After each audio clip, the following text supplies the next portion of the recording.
ideals. Trying to being keep those fucking back bloodlines pure. going back to his mom because she just marriage is evil, women are evil, men are evil. That You got a face only a mother can love. Yeah. Yeah. Well, sorry. take two. Maybe this one will work. Okay. Well, welcome back to another week, another episode. This week I have my wife on. Thankfully, she agreed to come on because last week I was working on editing. This week I've been working on networking, reaching out to some companies, trying to get feedback from them on possible communication or collaboration down the road.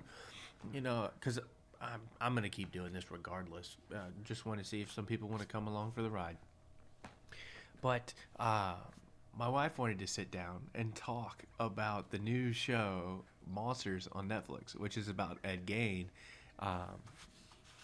Ed Gein being an infamous serial killer.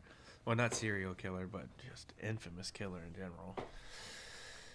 All right, Mama. Oh, well, excuse me. I haven't acknowledged the chicken in the room. There is a tiny itty bitty baby Diego in her hand. Hello, Diego. Diego was cold, so Yep. she brought him inside. His mama is over being a mama a little bit, I think. So, and he. Apologies. Anyways. Okay. If I can find my notes out. The iPhone update, I thought I was being cutesy and organized everything. I know where nothing is. It's all the same. Made it worse. Okay, so Ed Gein, or maybe Gein. They're saying it Gein in the show, so I'm sorry if I mispronounce it. I should have double checked before this. I've had time. Was born in August 27th, 1906. He lived in Plainfield, Wisconsin. His dad was an alcoholic. His mother was, shall we say, deeply religious. Before we dive into her a little bit. Deeply religious and unstable. Mm-hmm. His dad, they would think, finally died in 1940. So all of the things that led up to his break, we'll call it, happened in pretty quick succession from about 1940 to about 1947. His brother died in 1944. The barn caught fire, and they were both working to put it out. His brother's autopsy came back as his cause of death was smoke inhalation, but he had bruising on his head that was consistent with blunt force trauma.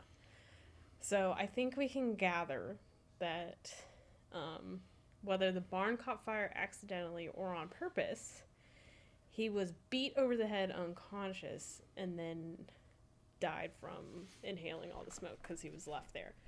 Ed claims they were separated during the fire. He was pretty forthcoming with the rest of the things that he did. So it's hard to say. It's all speculation, really, about whether he did it on purpose or not. The show shows it like he got angry because his brother was telling him, "Hey, I'm out of here, dude. I can't take this anymore." And he was like, "How dare you do that to mother?" Schwack.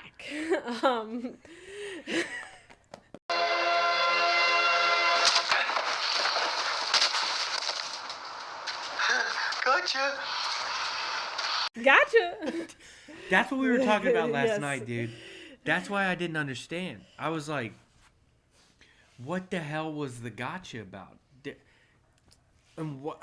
It doesn't make sense. Like, so I'm trying to get in the mental pathway that he's like, okay, if I hit him with a log in the head, he will think it's funny and be like, oh, you got me. And that's what they show on the show, where he's like, he has a psychotic break after he smacks him with the log, and he gets back up and he's like, oh, you got me good. Oh God, looks at the blood on his hand. He's like, oh man, and then closes the doors. and that's what lets Ed go back inside. But dude, oh my god, like there's no pathway other than the one that the show described that would make me think anything other. I think that he burned that thing down on Probably. purpose. I don't know. Yeah. Because if it was during wintertime, like they portrayed in the show, he would have had to, or they would have had to have dropped a lamp inside. Yeah, maybe. I don't It's know. too easy to speculate. It's too coincidental. Too easy to speculate. It just seems like, whether he was aware of what he was doing, whether he was listening to the voices, which he did end up with a diagnosis of schizophrenia. In case I haven't said that yet. Which I'm sure you can gather from the show. The show portrays both what actually happened and what he was seeing, hearing at the time. I think they believe he suffered from auditory and visual hallucinations. I'm not sure if everybody with schizophrenia experiences both. And they believe it started in his childhood. They don't. I looked into schizophrenia for a little bit just to try and understand, because I wanted to be able to discern the difference between schizophrenia and seers. So it's like trying to understand that. Not all people who have schizophrenia see not visions, hallucinations, and not all people who I know he's so cute. Not all people who are visual have auditory. So it's really case by case. Yeah, they believe it started in his childhood just from interviews with classmates from school. I cannot imagine that he went to school for very long. I would suspect he went to school through maybe 8th grade. That was kind of common back then, I believe. I don't think people were really graduating and going to college. Yeah. Especially when you are, rural and you're farmhand, essentially. That's and miners, coal miners. So so he would have been really young. And they think this because he would be in class just laughing at nothing. Nobody was saying anything. So he may have been afflicted for all of his life, most of his life. There may have been some childhood trauma, which I think we're going to do a part 2, and we're going to dive deep into his childhood. Yes, ma'am. So I guess we'll find. I'll have answers the next time. Yeah, we'll do so the part 2 will be more of once we're done and we've finished looking into all the nuances of it, and we'll be able to speak to that. It's just we wanted to put content out for this week for the algorithm for the YouTube channel and all that. That, and there's just plenty to talk about. This is easily a 2-parter. Oh yeah, dude. He because is wild and disturbing and tragic. Just so I'm not trying to be insensitive. I think it's absolutely horrible. We just can't get behind his actions. I don't think anybody can get behind his actions. No, you can't. You can't justify killing someone who did nothing except for hurt your feelings. You can't justify that. If you're not in danger, then you shouldn't do it. So after his brother died, his mom only died a year after that in 1945. So, and that really, that had to have been the final straw. They were isolated as a family. I think they only really had each other. Yeah. And she was the last thing keeping him in His check. last vestige of hope. Yeah. There you go. Even if that was just a tiny flicker of hope. And I think that, you said the first time we were recording and it didn't record, that she had provided so much structure and so much, control over him, that to not have any of that, he's like, woo. Do you want me to touch on that again? If you want to. Okay, yeah, so what I said last time was what I think what happened was he got overwhelmed by freedom, and that his mom and whatever structure she provided was his backbone. So if he ever deviated, he could always fall back on her, kind of like what people do to religions. And so when she died, he was overwhelmed by the freedoms of the world and what was possible. And he had no way of grounding, so he took to what he knew. And what he knew was death and destruction. And I think also he was genuinely trying to replace her in some capacity. Whether it just be like the physical... I think he went more towards carnal replacement, because he ended up making like, goodness. Obviously, we're not experts on this. Let me just say that this is just like purely we've started the show. You know, we're not the only ones starting the show. I'm sure that most people are watching this right now. So I'm not an expert. He's not an expert. We're just discussing because I think it's fascinating. I don't know. Sounds sensitive. You know what I mean. No, it's intriguing because you always want to stay on top of things that could harm you or possibilities that could happen. Like with the growing intensity of people and the growing amount of people that are emotionally captured, like you need to be aware of what people are capable of so that way you can adapt accordingly to a realistic situation. Yeah. And because like we were saying first time, I mean, truthfully, not that he should have been doing what he was doing, obviously, but he was kind of failed by his community a little bit, I think. Yeah, not just a little bit. When you're going back in time like that, like all they had was community. There was nothing else, really. Like you're only tied to who you can talk to and interact with, and so, yeah, a lot of part. They failed him by not holding him accountable, not keeping him accountable, and then letting him run wild. I mean, I think rightfully, like, who could suspect that kind of thing was going on? I don't think that people really saw that kind of evil very often back then, or at least it wasn't, like, put in their face. And then, obviously, the media was fairly... biased. Newish and, like, widespread, and you had more, like, access to information. They weren't putting out though like murder on top of murder like today. Well, I don't think it was happening in that kind of capacity. But not on the like media. I don't think they were trying to like, hey, watch out for this. Unless it was like an invasion, I don't think they were putting it out there. Yeah, I mean, it's so closely after the war, probably not. Yeah. They're probably just trying to get their footing. They're like, all right, this is how you be a man. Yes. Yeah, good old boomers. Babe, come on, pull yourself up. Bootstraps. So his mom died in 1945, and then in 1957, the police discovered the headless and gutted body of Bernice Worden. How many years is that? Well, they suspect that he started doing these things in about 1947. So 2 years after his mom died, he started digging graves up. And by 1957, so 10 years. He got away with this crap for 10 years. That's so disgusting. Yeah. I need to know, like, these are questions I'm going to find out. I need to know the frequency of how often he was grabbing bodies. Mm-hmm. And, like, I need to know if anyone ever asked questions about grave robbing back then and if that was happening in their area. Because then you can have a better picture on. And these are easy to grab from the old data that's out there because people put, like, they photocopy the newspapers and then you can kind of just data scrape and grab all that information from it. So it's really easy to find out. You can get a lot of information from just metadata. Anyways. So, two of the sites that I looked at said they found 10 bodies in his home. This on the other screen that we're looking at, because we've been looking stuff up too, says 15. So, take whichever number.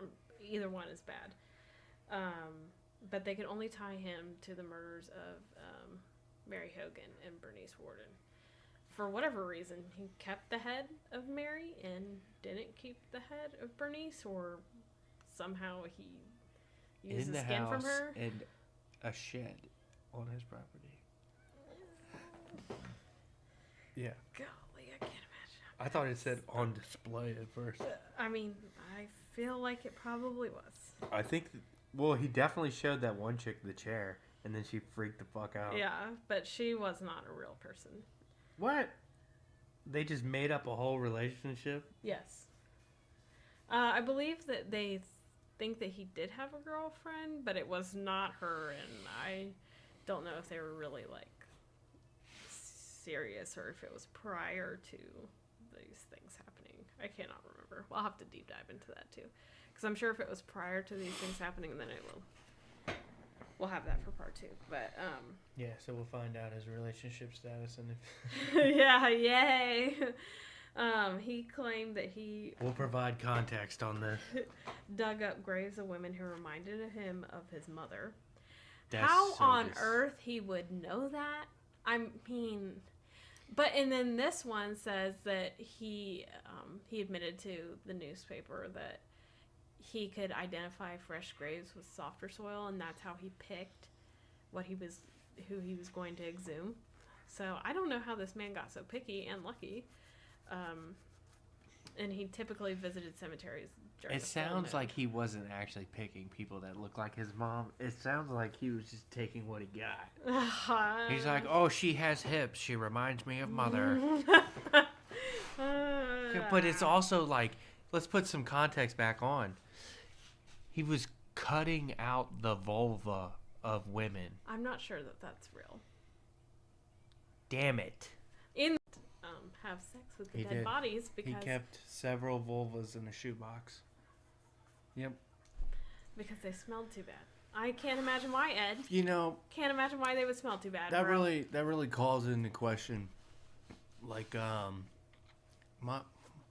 let's just say this: my smell test is going off, and something tells me if you're mummifying vulvas, you're probably having sex with them too, because you're not really going to give a fuck about the smell if it surrounds you, if it encompasses you, if it's what you do all the fucking time. That is disgusting. The smell was too bad. Brother, if the smell was too bad, you wouldn't have started this shit. Yeah, imagine what it must have smelled like as they were just sitting in your house. I don't know if he maybe picked things that were... So I'm not familiar with the decomposition process. I would imagine it smelled up until, I don't know, their bones. I'm pretty sure that it's a law that you have to be embalmed because of how terrible it is. But I'm sure back then... Well, it's also like a money grab too. Like embalming costs money, and then they can tax that, so they want that. Anyways, So, anyway... it's terrible. Smells terrible.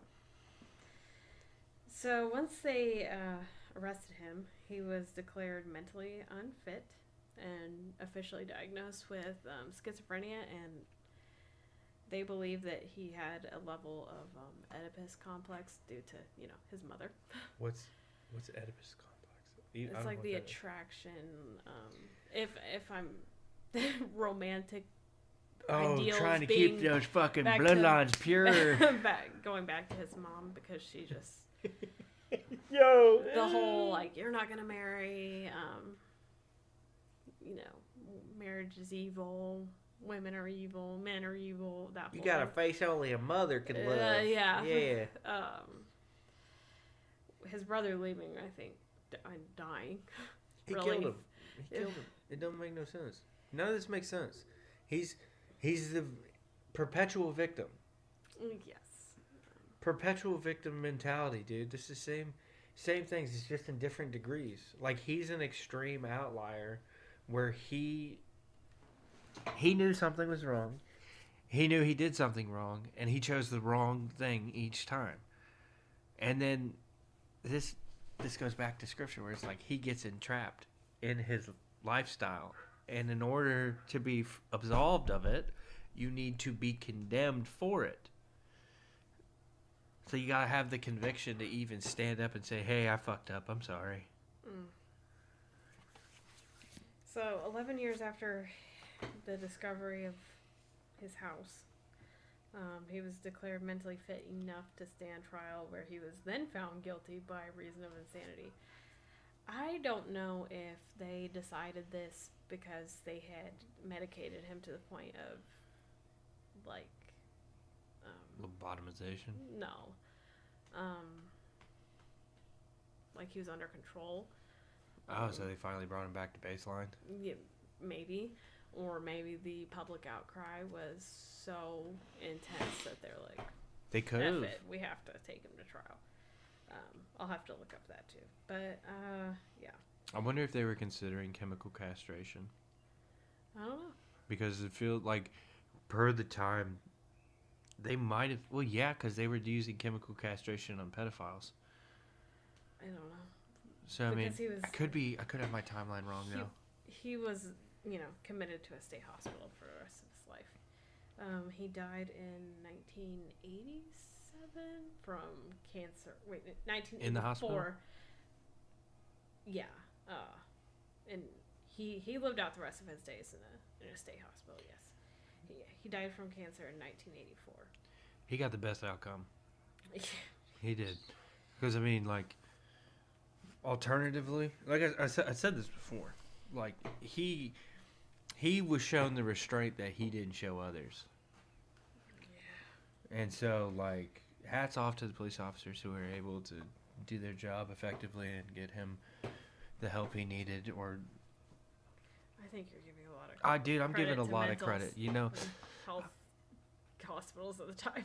I'm just glad that he was off the streets, if we're honest. Okay, because, like, when you're killing people and you're robbing dead bodies, like, we have no way of knowing if in the moment, like, these were ritualistic or anything like that, or if you were trying to hurt other people and not just trying to facilitate your own desires. Like, in the moment, they had no way of knowing. And then they still were professional and like, hey, you're going here now, motherfucker. I think he was pretty forthcoming. And that probably granted him a lot of grace. Whether he was deceptively forthcoming, I don't know. But I really feel that he was very, very, very, very sick. So. Did they say that he was like, I mean, they portray him on the show as if he was like on the verge of mental retardation. Yeah, I mean, I feel like, I don't know for sure, but I would assume that somebody with schizophrenia who, it came on as a child, Mm-hmm. I would think that they would have a hard time. And considering his upbringing, they would have a hard time maturing properly. Yeah, because I mean, a mental illness trying to raise another mental illness breeds even more. So, I mean, I get it. And I mean, I'm not trying to say, like, the parents did a terrible job or this or that. Like, if I was in that situation, I cannot confirm or deny what I would or wouldn't do, especially given the time period and the social context. Like, there's no way of knowing. We're just saying it now, like 60 years later. And maybe his mom did know. And that's Maybe why she she was did. so, like... Maybe that's why she was so scripture. Yeah. Like, she was like, I can pray it away. Yep, pray it away, exorcise the demons. I mean, I think that we don't truly have any idea what went on in that house for the most part. I think there might be some people, so when we come back for part 2, we'll be able to find all the stuff. I'll see if I can make like a scrape to find any research that's done on this entirely, and then I'll pass it on. Because I don't like sitting and reading mass amounts. I like getting straight to the meat and potatoes. Yeah, that's kind of what I was trying to do with the initial notes for this.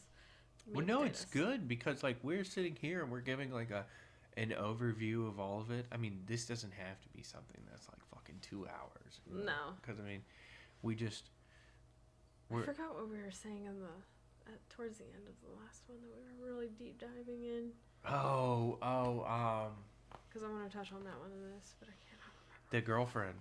No. We were talking about the girlfriend. Oh, we were talking about what movies came from him. Yes. We Yeah. talked about Bates Motel, So he Silence of the Lambs, and Buffalo Bill. Yes, but Buffalo Bill is Silence of the Lambs. I know. I was like Okay. trying to So remember. it's Psycho, which was originally a book, and then Alfred Hitchcock made it a movie. Has, the main character is Norman Bates. He's based on him. Texas Chainsaw Massacre, also based on him. And then Buffalo Bill and Silence of the Lambs. It's kind of disgusting that they were... I mean, it's really easy to draw these conclusions. Like, from Ed Gein to Texas Chainsaw Massacre, that's like 3 years in real time. Like, if you had just let him go for 3 more years. I've not seen Texas Chainsaw. Oh, it's a time. I mean, it's like very cliche horror movie where everybody's like, "Oh God!" and then it's like a bunch of boobs. But well, they got to draw it in, right? So they know your audience. Bunch of like early 20s or early 30s, late 20s, early 30s, or whatever you. Teenage boys. Yeah, just basically men or boys and young men. Love this stuff, and so they're like, all right, they're horny anyway, so show some boobs, and then you got to have the violent death. Everything's got to be... It's all like a mix to get everyone involved. But they chop them up with chainsaws like that, and then they make chili. Ew. And then they give it to the townspeople. Ugh. And like, I think in the third I or... wish I had it now. The third or fourth one. Oh, it's real too. There's like, they've actually found people making chili with human remains in like Texas. Nope, I'm good. So, hey man, I'm not.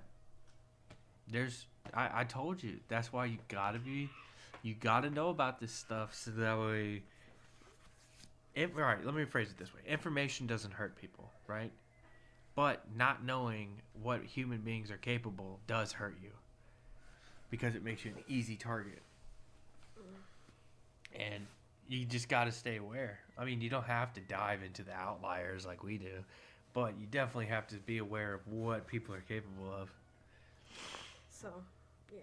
Especially for each time period you're in. I think, anyway, what the point of that was is that he's kind of the basis, the father of horror movies. I think Psycho was the first of its kind. Yeah, because then you're like, what's wrong with this man? And then every other dude, like Stephen King mindset, was like, okay, so what if they ate them?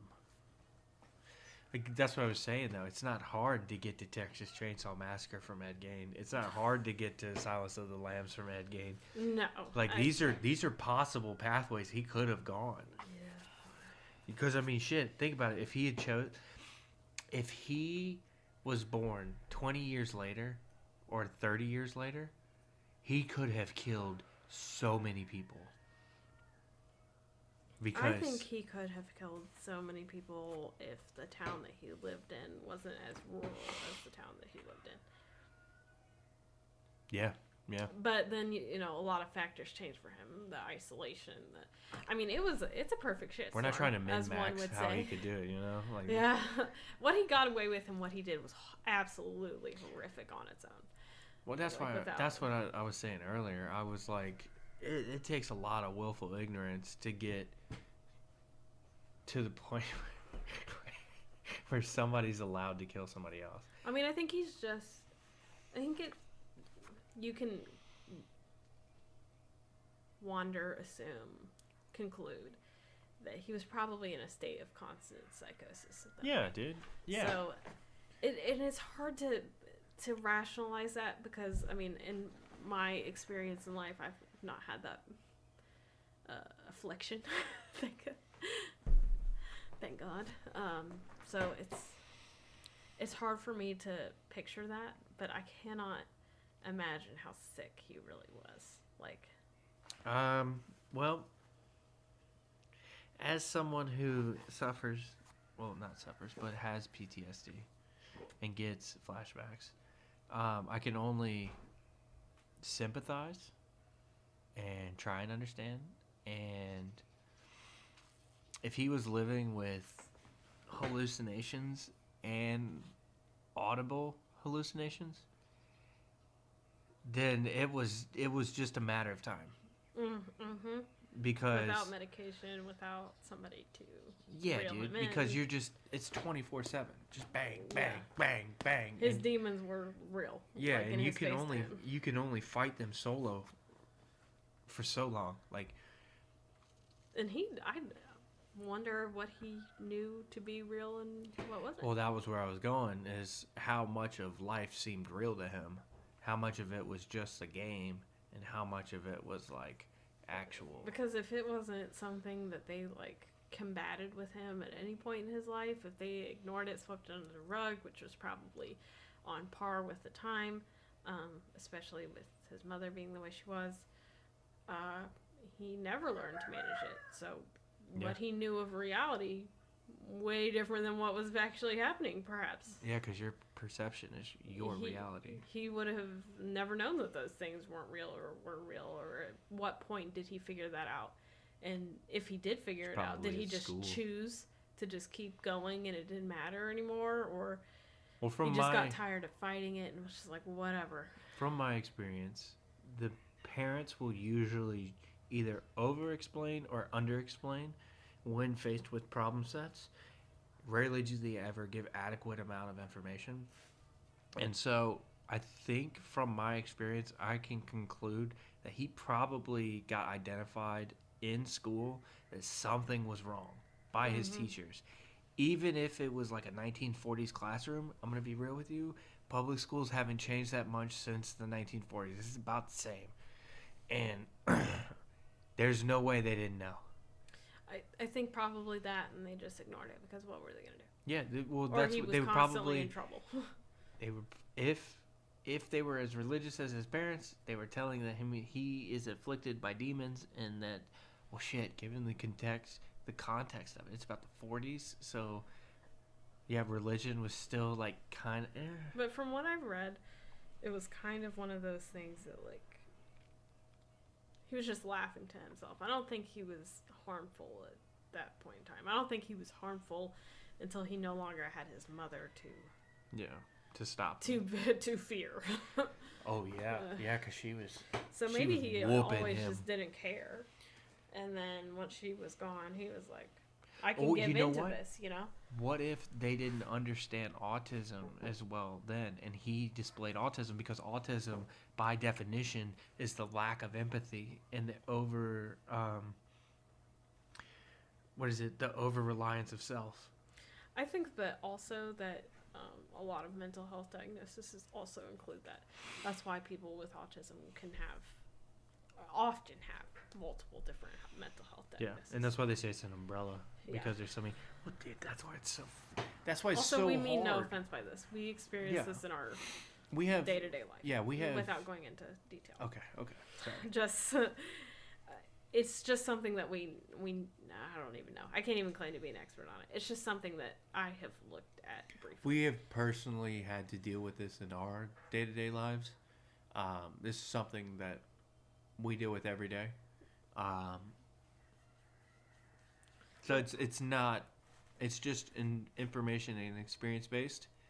Like I said, We're just purely discussing the potential of his mental capacity. What else could have been going on if it was simply that, or if he was, stunted at some point in his development, like his neurological development. Yeah, and last thing I'll say about it is that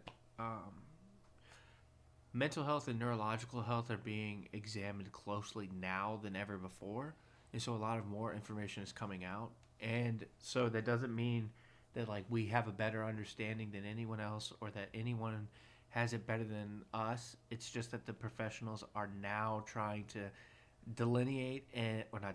to discern the differences between them and identify the parameters for each mental illness and behavioral illness, because some of them do start in the gut from the nutritional health, and the gut health can affect your mental state. So it's a lot more factors than what you're just thinking is just genetics or your blood. It's so many more factors. Everything from the stress levels that you have every day to what you eat and what you think about. Those are all big factors. Sorry. It's I just okay. felt like that. I felt the need to just say that. Okay. Yeah. No. Valid. So it's just all speculation. I feel like I have to put a lot of disclaimer in when I'm saying things because the topic is incredibly sensitive. And people are and so I'm not trying to emotional. make light of it at all because I think it's a tragedy for him, a tragedy for his community, a tragedy for those people Dude, it's that a he dug up, a tragedy for the people he killed. Yeah, because it has ripple effects. You can't do something like that without affecting everything and everyone who sees it or isn't involved with it. Is that I need you to pause. Okay. Good lord. All right, now we're back. Sorry. All right, hold on. Let me pause. I want to hit. All right. We're live. Back from dealing with a child that's not even in our house. Woohoo! Oh, happy day. And I've got the baby. He's still Sleeping, baby. Still sleeping. You can see him under the tassel right here. Here, hold on, right here. There you go. Oh. There he is. She's sleeping. Whoop. If y'all have never experienced a baby chick sleeping, 10 out of 10 recommend. We're talking about our disclaimers, I think. Oh, yeah. So. Yeah, no, I put disclaimers down in the description that these are all my own opinions. They're not associated with anybody else. All of this is my own based off of the information that I found and the objective truth that I believe. And I'm genuinely not trying to insult anybody or hurt anybody's feelings or anything like that. I claim ignorance on most of this. It's just purely speculation and all that. So I just wanted to say that I'm not trying to hurt anybody. We're just discussing it because it's really hard to fathom that this is real, and it in fact was. And in fact affected real people. And if you have research or something that you want to share about this, just drop it below. Yeah, for the next Throw episode. it in the description. We'll look at it. We'll read it. I read everything. I just might not comment back if you're hateful. That's it. Yep. Because I don't care.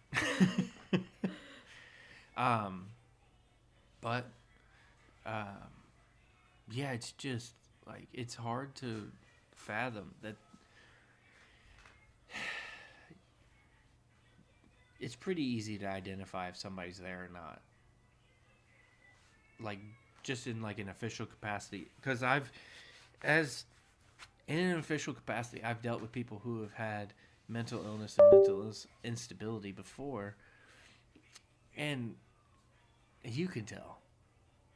And so it's hard to believe that the local PD didn't at least have tabs on them, or if they did, that they weren't doing a better job of like noticing, because the signs were definitely there. I mean, it went on for 10 years, so yeah.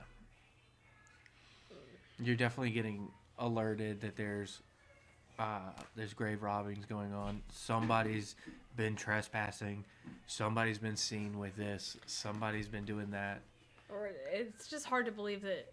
They didn't have the internet either, so they were chilling or reading or talking. I think we also have to consider the fact that they're just like, oh, Ed's weird.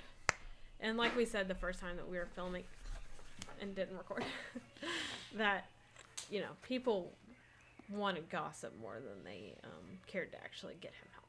So. Well, yeah, that's obvious in media today. I mean, sorry, I'm gonna go on a little rant for a second. I mean, what sells? Gossip, hate, and envy. That sells every time. So it's just hard because you have to be able to read between the lines on everything and see and know about what actually happened instead of just what they want you to think. Because I mean, here's there's always two sides. The same people who own the media own the textbooks. Yes. So take from that what you will. I think we're at the point where we need to wrap it up. Yeah, I think so too.